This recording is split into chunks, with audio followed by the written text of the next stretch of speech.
18 வயசு கீழே உள்ளவங்க, இதயம் பலவீனமானவங்க, பிரெக்னென்ட் லேடிஸ் இந்த ஃபைட்டை பார்க்காதீங்க. எந்த ஒரு இதுமே எதிர்பார்ப்புமே இல்லாம மக்கள் இவருக்கு தேடி வரும் இது எங்க? 10 வருஷம் நான் தலைவருக்கு பொண்டாட்டியா போறப்பேன் ப்ரோ. என்னடா சொல்றீங்க? 10 வருஷம் நான் தலைவருக்கு பொண்டாட்டியா போறப்பேன். என் தலைவர் கால அத்தனை வாட்டி தொட்டு கும்பிடுவேன் ப்ரோ நானு. பாவிகளா, என்னடா அப்படி கிளம்பிட்டீங்க? அப்படிதான் தெரியுறீங்க, ஆம்பளையும் அப்படிதான் தெரியுறீங்க. ஆம்பளைங்களும் நாங்களும் போய் பாம்பே போய் ஆபரேஷன் பண்ணி குடுத்து போட்டு நாங்க வந்து நிப்போம்னு சொல்றீங்க எங்க அண்ணனுக்காக. அப்ப நீங்க லஸ்ட்ல இருக்கீங்களா, வெறியில இருக்கீங்களா அவன் மேல? என்னடா இது ராராவா? தலைவர்ன்ற ஒரு பாசம் இல்லடா. எப்படி சிக்கிரிக்க பாத்தியாப்பா? எத்தனை ஒரு பஞ்சாயத்தடா முடிச்சு வச்சு பாரு. நமக்காக அம்மட்டு பெண்ணும் பிள்ளை குட்டியோட வெயில்ல காத்து கிடக்குறாங்களே. உங்களுக்கெல்லாம் நாங்க இங்க குடுக்குற 5000 ரூபாய் வாங்குவோம், அவ்வளவுதான். ஓட்டெல்லாம் யாரும் போட மாட்டாங்க. நீங்க சும்மா செஞ்சுட்டாலும் நாங்க அப்படியே அசந்து அழுத்து தான் போயிருவோம். இங்க இருக்கிற நெல்லெல்லாம் வீணா போயிருவோம். வேலை வேணா போ. அதை விட இன்னொரு கொடுமை, இவ ஐட்டம்னு போடுறான். ஒரு தேவையாமைய இவ்வளவு ஐட்டம் போடுறான். ஏண்டா சங்கீத ஐட்டமா இருந்தா ஒண்ணு சுத்தமானவனடா, அவனுக்கு தேவையா பெய்தனடா. நீ கேட்ட ஒவ்வொரு கேள்வி என்ன செருப்பால் அடிச்ச மாதிரி இருக்குடா. மாதிரி இல்ல, உண்மையிலே செருப்பால தான் அடிச்சது. அடி மேல அடி வச்சுக்கிட்டே இருக்கிறீங்க. கரூர் பிரச்சனை இருந்து இழுக்கிறீங்கடா.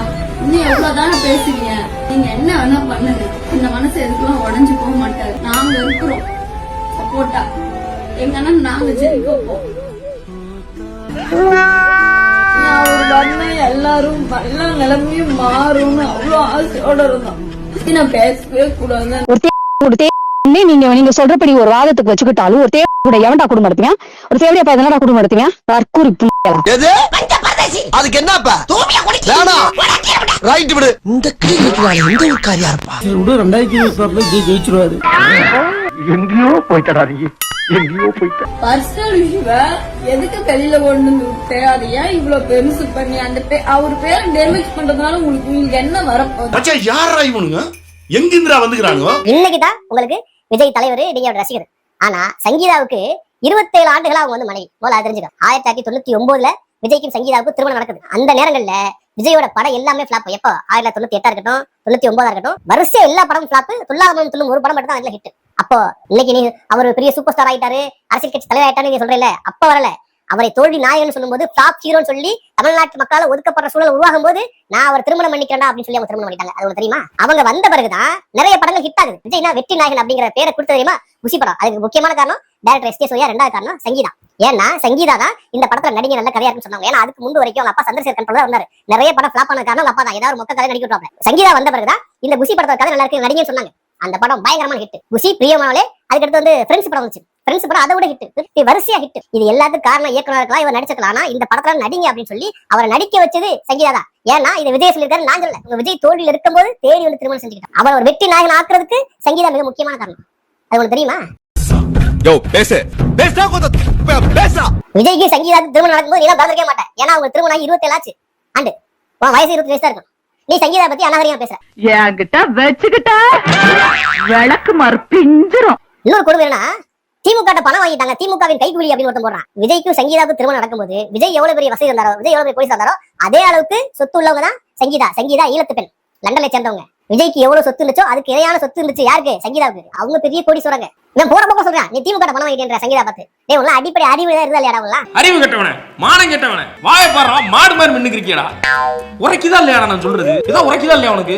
இன்னொரு பாயிண்ட் சேர்த்து சொல்றேன். நீ இதுக்கு மேல எனக்கு தொடர்ந்து நெருக்கடி கொடுத்தால் ஆதாரங்களே வெளியிடுவேன், அவங்க பேரையும் 2வது மனுதாரரா குறிப்பிடுவேன் அப்படின்னு சொல்றேன். கிட்டத்தட்ட மிரட்டல் தான். ஆதாரங்கள்ல வச்சிருக்காங்களா? நான் யார்கிட்ட சொல்லாத ஒரு பிரேக் பண்றேன். அவங்க இன்வெஸ்டிகேட்டிங் ஏஜென்சி வச்சு இந்த மனுல ஒரு நடிகை பேர் தானே இருக்கு, அதுல 4 நடிகைகள் பேர். கேட்டதுக்கு அப்படி அலறியே பாத்துந்தா என்ன ஆயிரு பண்ணிக்கு மூடு. அதத்தான் அவன் செய்யலையே. 4 நடிகைகள் பேர் ஆதாரங்களோட இருக்கு.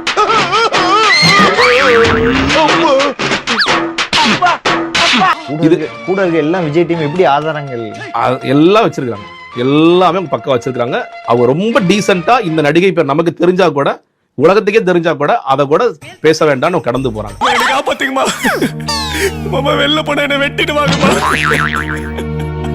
பண்ற அயோக்கியத்தனங்கள்லாம் நம்ம பேசணும்னு வச்சுக்கோங்களேன், அது ரொம்ப கேவலமா இருக்கும். இந்த பாரு நாரிரம் ஒரு பய குடும்பம் நடத்த முடியாது, ஒரு சோடா வைக்க முடியாது, தெரிஞ்சுக்க. நான் தான் சொல்றேன்ல, இதற்கு முன்னாடி அவர் குடிபோதையில கடுமையா நானே பார்த்திருக்கேன். நானே ஒரு பப்புல சென்னையில பார்த்திருக்கேன். தடுமாற்றத்தின் உச்சத்துல நாளைக்கு வழி தெரியாம பாதை தெரியாம நட்டு போதையில இருந்தாரு.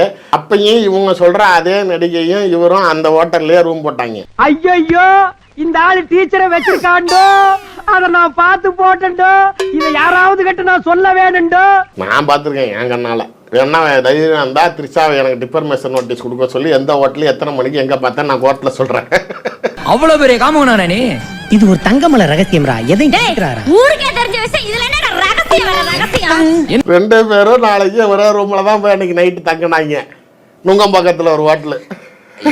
சொல்லும் போதே தெரிஞ்சிருச்சு. ஆல்ரெடி 6 மாசமா 1 வருஷத்துக்கு முன்னாடியே ஒரு இன்டர்வியூல இதை சொல்லிட்டீங்க. ஏண்டா தர்த்தரம் முடிச்ச மூதேவி, உன் கதை என்னடா காரி துப்புற மாதிரி இருக்கு. பிசிக்கலி மென்டலி ரொம்ப அவங்க பாதிக்கப்பட்டதா சங்கீதா சொல்லியிருக்காங்க. எவ்வளவு அவரை வெளியே இழுத்தாலும் அதே சாக்கடையில போய் விழுந்துட்டு இருந்தாரு. அடே எனக்கு என்ன குறை இருக்குன்னு இந்த கருவாச்சியை கட்டிக்க துடிச்சாரு. அம்மா கருண கருப்பு நவிதா மாதிரி இருக்கல, அதான் ஐயா கவுந்துட்டாரு. ஆல்சோ இந்த சாக்கடையில இருக்கிற இந்த ட்ரிஷான்ற முதல்ல இவங்க ஃபேமிலியை கண்ட்ரோல் பண்ண ஆரம்பிச்சு. உங்களுக்கு இன்னொரு விஷயம் தெரியுமா? சாமி கணக்கு இந்த ஊர்ல இருக்கவே பிடிக்கல. சாமி ஐயா ஐயா சாமி என்னையா இதெல்லாம், என்ன இதெல்லாம்? இவன் சொல்றதெல்லாம் நெசந்தானா? ஐயா என் தலையில குண்டு தூக்கி போட்டுறாது ஐயா, எங்களெல்லாம் காக்க வந்தவரி. இவன் சொல்றதால நெசமல்ல சொல்லியா சொல்லியா. என்ன மன்னிச்சிருங்கப்பா, எனக்கு இந்த ஊர்ல இருக்கவே பிடிக்கல.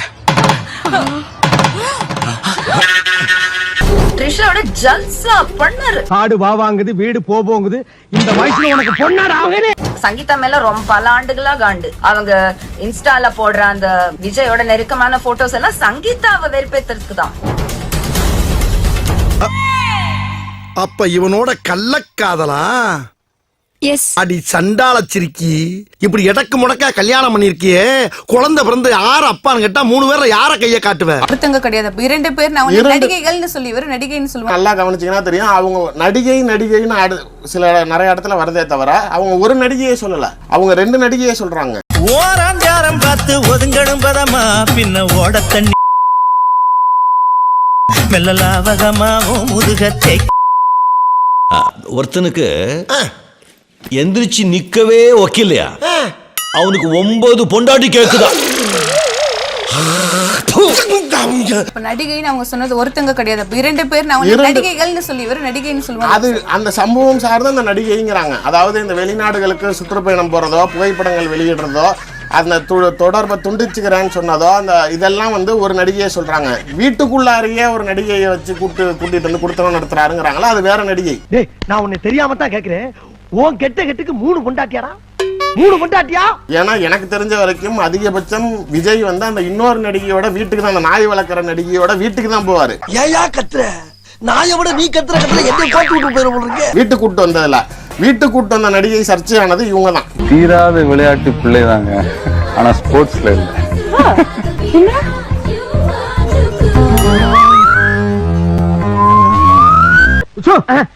உங்க மூஞ்சிகளுக்கு தீம் மியூசிக் வேற, அந்த ஸ்மோக் எஃபெக்ட் வேறயா? சமீபத்தில் திருமணமான நடிகையை தான் அவங்க குறிப்பிடுறாங்க. ஸோ 2 நடிகைகளையுமே அவங்க மென்ஷன் பண்றாங்க. அதுக்கு உண்டான ஆவணங்களை சப்மிட் பண்றாங்கிறப்ப, இதுக்கு உண்டான எல்லா மெட்டீரியலையும் கொடுக்கறப்ப 2 பேத்தையும் தான் இழுத்து விடுற மணி இருக்கிறாங்க. மொத்தமா நீங்க குடும்ப ஜெயிலுக்கு போக வேண்டிய விதி இருக்கும்போது அது யார் மாத்த முடியும்? நிஜ வாழ்க்கையிலே மேல நடிச்சிட்டு எல்லாம் சுத்துவாரு. he needs therapy-ன்னு கூட இருக்குல்ல அந்த லீகல் நோட்டீஸ்ல. சைக்கோ மட்டும் கிடையாது, he is deluded. ரொம்ப அடல்ட்ரி பண்ற பர்சன், ரொம்ப சங்கீதா முதுகு பின்னாடி நிறைய கேர்ள்ஸோட சுத்தி இருக்கிற பர்சன், நிறைய கேர்ள்ஸ் ஏமாத்தி இருக்கிற பர்சன். மைனர் வாழ்க்கையில இதெல்லாம் சகஜம் தானே. இப்பவும் சொல்றேன், உறுதியா சொல்றேன், சத்தியமா சொல்றேன், பெண் குழந்தைகள் பாதுகாப்பு நம்ம ஆட்சியில நம்பர் 1 இருக்கும்.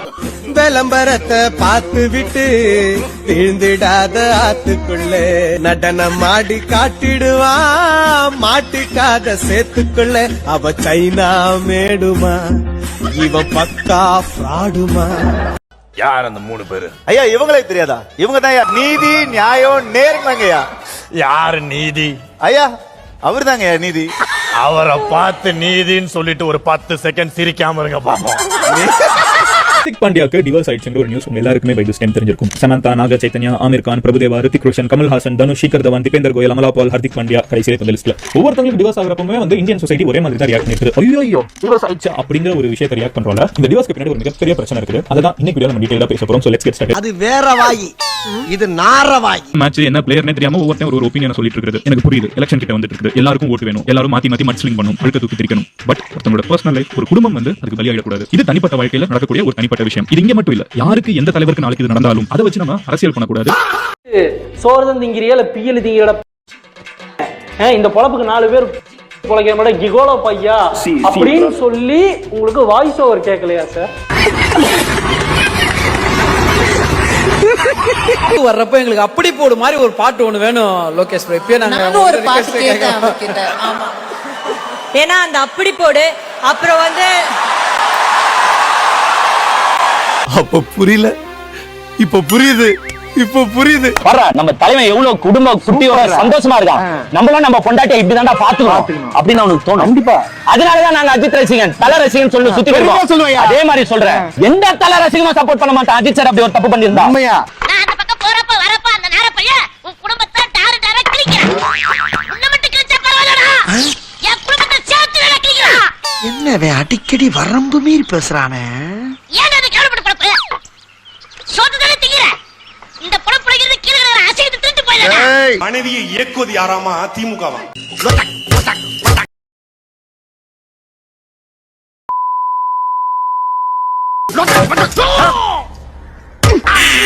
என்ன உன் மனைவியை திமுக இயக்குதுன்னா உன் மனைவியை கூட கட்டுப்படுத்த முடியாத நீ எப்படா தலைவனா இருப்ப? எப்படி இருப்ப? வேண்டாம்டா, வெந்த புண்ணுல வேலை பாய்ச்சாதரா. நானே விலை வளர்த்து போய் உட்காந்துருக்கேன். கை நடுக்க இன்னும் நிக்கவே இல்லை. எனக்கு உடம்புக்குள்ள என்னென்ன சேதாரமெல்லாம் ஏற்பட்டிருக்கோ தெரியல. சங்குதான் அவளுக்கு, இது தேர்தலோட சங்குதான். நெருப்புடா, இனிமே நீ ரெடிமேடு. ராஜிக்கு மீறி பேசாத. 26ல விஜய் வந்து முதலமைச்சர் வரும்னு சொல்லி இருக்கிறாரு. வந்துருவாரா? என்னை சீரியஸாவே பார்க்க மாட்டீங்களா நீங்க? போங்க செத்த உங்க மூஞ்சில போய் யாராவது சீரியஸாக பார்த்தாங்களா? நான் கேட்டது, என்னோட பேர் வந்து தீபஜோதி. நான் தமிழ் துறை படிக்கிறேன். என்னோட கேள்வி என்னன்னா, ஓட்டு போடுறது எவ்வளவு முக்கியத்துவம் நீங்க கேட்டீங்க. நான் என்ன யாரு நான் சொல்றேன், இங்க சொல்றதுக்கு என்னோட வாய்ப்பு இது என்னோட தருணம்.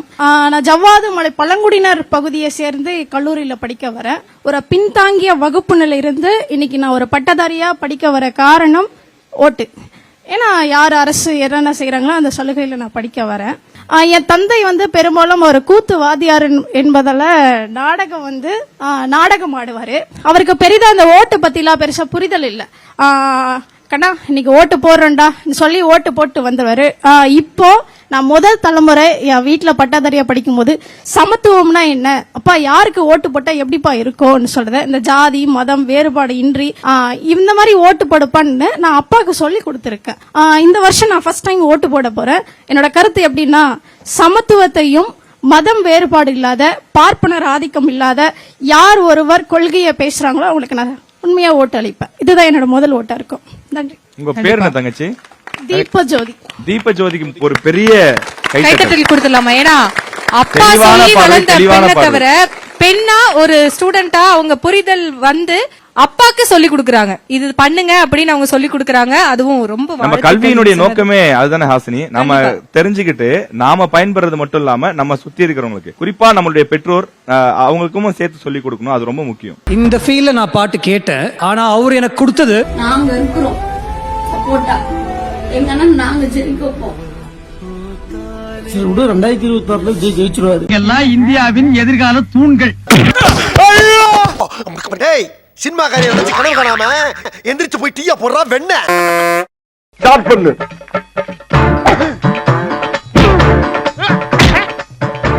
இங்கிட்டு வா. அப்படியா. படைக்கலடி. மண்டையில மட்டும் அடிச்சிடாத, குலக்கேசல் உள்ள போயிருவேன். சரியா? உங்க வீட்டு பிள்ளையா நினைச்சு எல்லாரும் என்னை மன்னிச்சிருக்க.